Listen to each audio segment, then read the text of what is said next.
Bismillahir Rahmanir Rahim. Alhamdulillahi Rabbil Alamin. Rabbi shrah li sadri wa yassir li amri wahlul 'uqdatam min lisani yafqahu qawli. Alors, je suis très content de vous recevoir, l'équipe de Jamji Info, Ndofène et votre caméraman. Alors, c'est vrai, vous êtes venu m'interroger sur des questions d'actualité. Quelque part, c'est vrai que depuis quelques jours, je subis des attaques. N'est-ce pas, des propos discourtois, des insultes, des calomnies.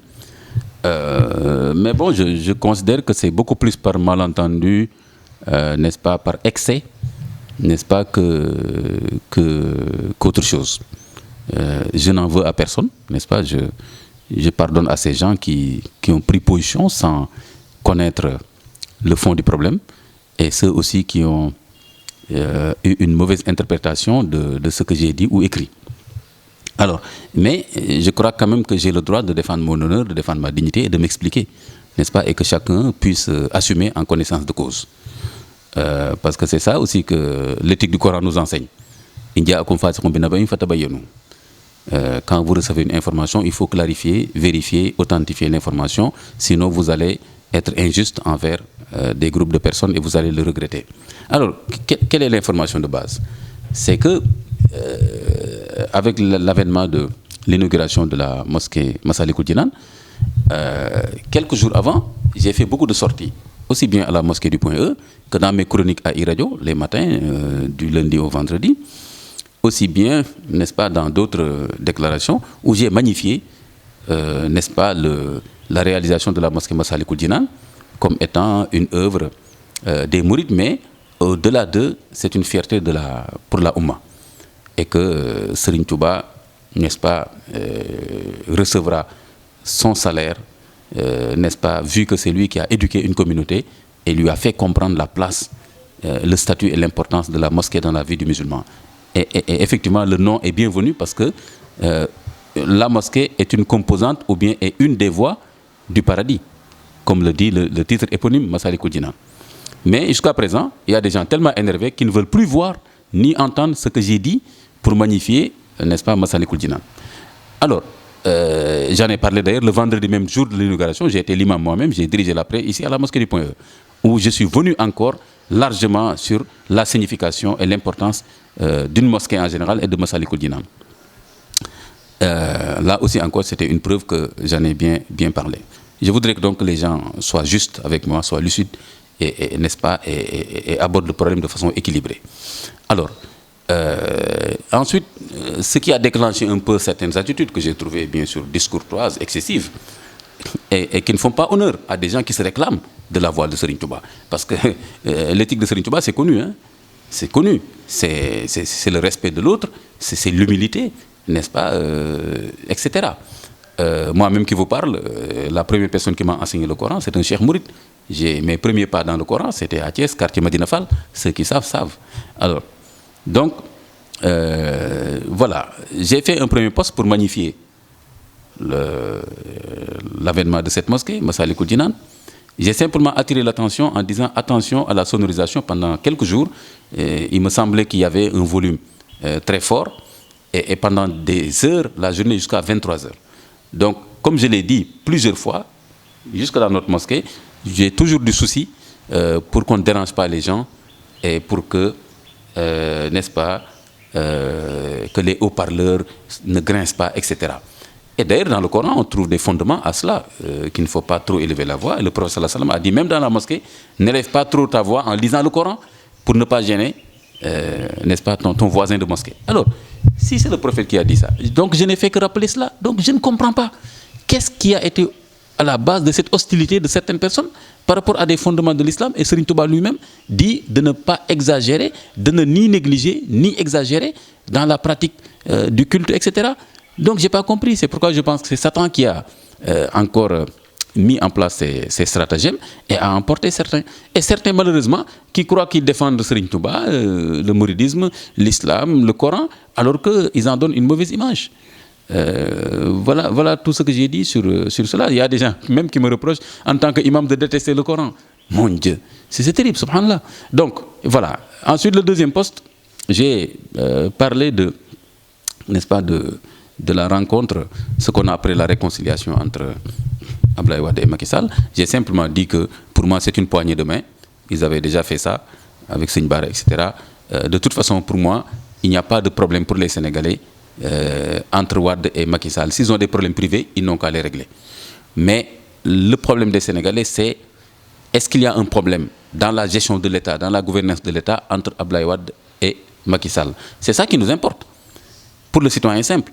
Et si c'est cela, j'ai dit j'émets des réserves. Parce que quand même, on ne peut pas considérer qu'on est dans la transparence avec ces deux individus sur le plan politique.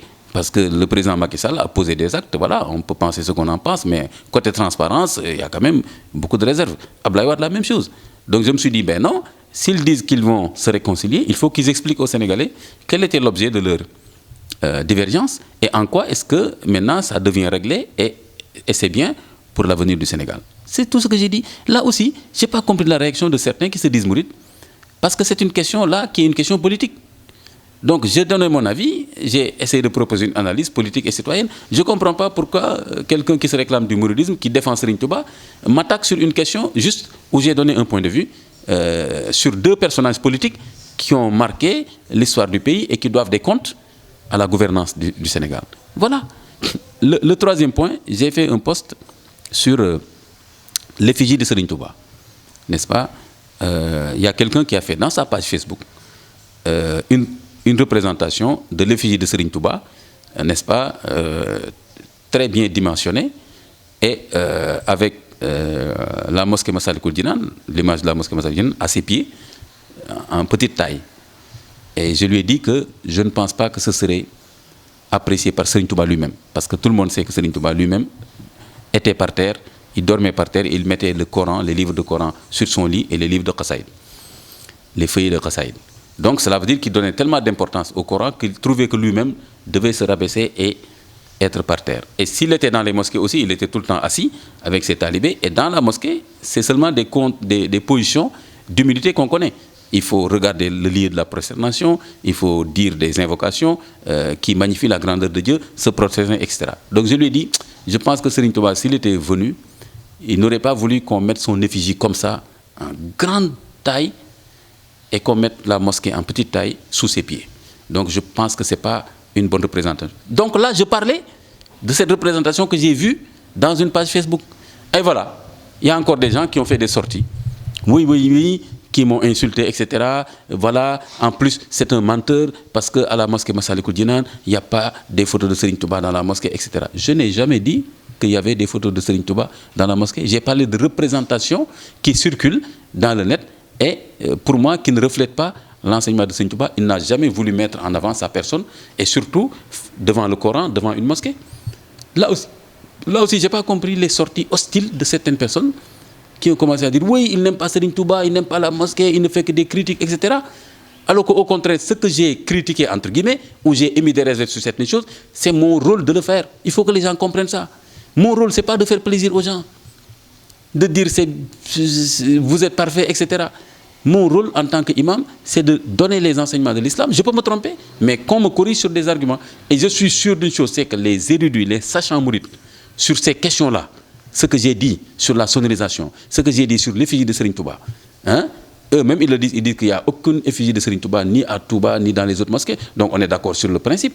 Sur ce que j'ai dit sur la réconciliation de ces deux personnes-là, les érudits mourides savent que ils n'ont pas... cette question-là, quelque part, ne les intéresse pas. J'ai même vu des gens s'offusquer du fait que les hommes politiques sont venus avec des équipes, sont rentrés dans la mosquée, sont venus devant, alors que les oulémas, etc., devaient être devant, ce qui est vrai aussi, etc. Bon, l'autre question, c'est sur, effectivement, le financement de la mosquée Massalikul Jinan, et je dirais même quelque part la participation de l'État du Sénégal. Mais je suis sénégalais, j'ai le droit de demander qu'est-ce que notre État fait avec tout le monde. Au Sénégal ou bien même avec l'extérieur. J'ai le droit de demander qu'est-ce que l'État du Sénégal fait en Espagne, fait avec l'équipe du football, fait avec tel. Parce que c'est l'État du Sénégal.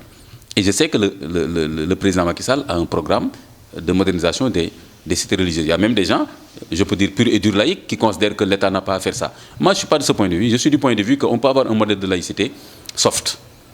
n'est-ce pas, qui permet d'avoir une relation entre l'État et les cités religieuses, les communautés confessionnelles, n'est-ce pas, des subventions, etc. Je veux juste que ça soit transparent, traçable, et j'ai parlé même du contrôle aussi des corps de l'État. Parce que tout ce qui quitte l'État doit être contrôlé, que ça aille dans une mosquée ou bien ailleurs. C'est juste la question que j'ai posée. On m'a dit oui, Mbacké Faye a dit que l'État a mis 7 milliards pour l'assainissement, etc. J'ai dit, très bien. Personne ne m'a entendu dire que non, l'État ne doit pas le faire. L'État est en train de réhabiliter des cathédrales, etc. etc. Donc il n'y a pas de problème à ce niveau.